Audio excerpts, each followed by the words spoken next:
미국의 그 50개 주 가운데 30개 정도 주에서 코로나19 환자가 증가하고 있다는 미국 현지 언론의 보도가 있었습니다. 심상치 않은 증가세 때문에 벌써 2차 봉쇄 가능성 얘기가 나오는 것 같아요. 네, 미국 내 지금 코로나 확진자 수가 네. 하루 새 뭐 3만 8천 명이 늘었다. 지금 이런 보도가 일일 최다라는 일일 거죠? 최다. 네. 지금까지 역대 최다예요. 그러니까 네. 3만 8천 명이 늘었다고 하면은 주별로 보면은 한 그 11개 주에서만 감소세가 이루어지고 뭐 텍사스, 플로리다, 애리조나, 조지아, 그다음에 그 캘리포니아를 중심으로 해 가지고는 지금 증가율이 50%를 초과한 상황이거든요. 네. 이러다 보니까는 2차 봉쇄를 해야 되는 게 아니냐 지금 이런 얘기가 나오고 있어요. 실제 홍콩이라든지 싱가포르 같은 데서는 코로나가 잠잠해지는 것 같아서 봉쇄를 해제했다가 다시 신규 확진자 수가 증가해서 2차 봉쇄를 한 사례가 있기는 하거든요. 그런데 네. 지금 조심스러운 게 경제 문제입니다. 미국 재무부에서는 뭐라 그러냐면 경제를 쉬었다고 나면 더 큰 피해를 만들어낸다는 것을 우리는 깨달았다고 생각한다. 이렇게 네. 얘기를 하고 있고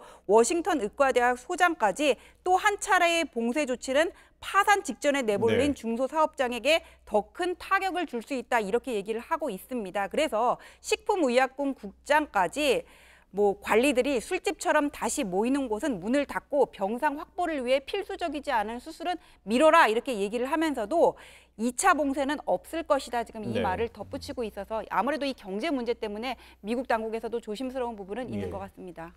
근데 코로나 사태가 이어지면서 그 경제 제재를 하자, 경제를 재개하자 가장 앞장섰던 것 중에 하나가 바로 텍사스주입니다. 근데 텍사스주가 먼저 추가적인 경제 활동 제재, 제한 입장을 지금 구체화했죠. 예, 그렇습니다. 제가 뭐 텍사스 주립대 교수를 하다 왔기 때문에 네. 텍사스는 또 제가 살던 곳이기도 한데 지금 현재 기준이 어떻게 돼 있냐면요. 네. 전체 가게들, 그러니까 기업체나 점포의 수용인력 50% 미만에 한해서만 네. 운영을 하게 돼 있습니다. 이걸 이제 3단계라고 그러거든요. 경제 재개 3단계 놓여 있는데 네. 이걸 원래는 더 풀려고 그랬어요. 그래서 더 많이 들어올 수 있도록 하려고 하다가 일단 중지를 시켰습니다. 그래서 경제 제재 3단계에서 더 이상 영업을 더 확장시키지 않겠다고 지금 밝히고 있는 상황이고요.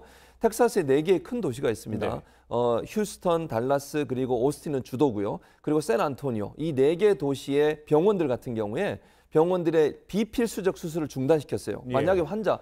만약에 중증의 환자가 코로나 환자가 들어왔을 경우에 치료를 해야 되기 때문에 병상 확보를 해서 그렇게 좀 조치를 취하고 있는 상황인데 지금 텍사스뿐만 아니라 오하이오나 아니면 다른 지역 같은 경우도 지금 계속 환자가 늘고 있어서 네. 경제 재개에 대한 불만과 비판이 커지고 있는 상황입니다. 하버드 국제보건연구소의 소장 같은 경우도 언론 인터뷰에 나와서 신규 환자가 지금 이렇게 급속히 늘어나고 있는 것이 결국은 경제 재개를 너무 많이 푼 것, 예. 그 원인이다라고 지금 비판을 하고 있어서 정부의 대처에 대해 상당히 국민들의 불만이 높아지고 있다. 이렇게 볼 수 있을 네. 것 같습니다. 네, 세계에서 두 번째로 확진자가 많은 나라 바로 브라질입니다. 브라질에서는 사흘 연속 코로나19로 인한 사망자 수가 1,000명을 넘고 있습니다. 매일 1,000명씩 이상 발생하고 있는 건데요. 이러다 보니까 세계보건기구 WHO는 이 중남미의 확산세는 이미 정점에도 아직 다다르지 않았다고 합니다.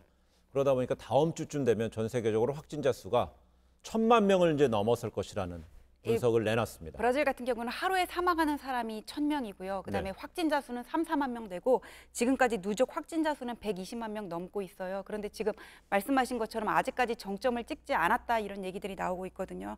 WHO에서는 코로나 확진자가 내주에는 1,000만 명을 넘어설 거다 이렇게 얘기를 예. 하면서 특히 중남미가 심각하다. 남미라든지 카리브해 같은 경우에는 확진자 수가 한 달 전 69만에서 지금 3배가 늘어서 200만 건에 이른다고 하고 네. 이 핫스팟이 가이아나라든지 수리남 같은 데로 지금 연결되고 있다, 퍼지고 있다 이렇게 얘기를 하고 있는데 그 얼마 전에 그 중앙일보 칼럼에서 어느 교수님이 쓰신 코로나19 시대의 양극화 이런 내용의 글이 있었는데 네. 이 브라질에 가보면은 그 리우의 그 카바나 해변이에요. 거기가 이렇게 해변이 아름다운데도 그 해변을 바라보는 언덕에 보면은 그 슬럼가들이 네. 밀집돼 있거든요. 그래서 뭔가 이렇게 다른 면을 그렇게 보여주고 있는데 이게 지금 브라질에서 상파울루의 빈민들이 우리는 잊혀졌다 이러면서 플래카드를 들고 시위를 한 적도 있거든요. 예. 그래서 이 코로나19로 인한 피해가 또 역시 사회적인 약자들에게만 또 쏠리고 있는 것 같아서 또 마음이 아픈 면이 있습니다. 알겠습니다.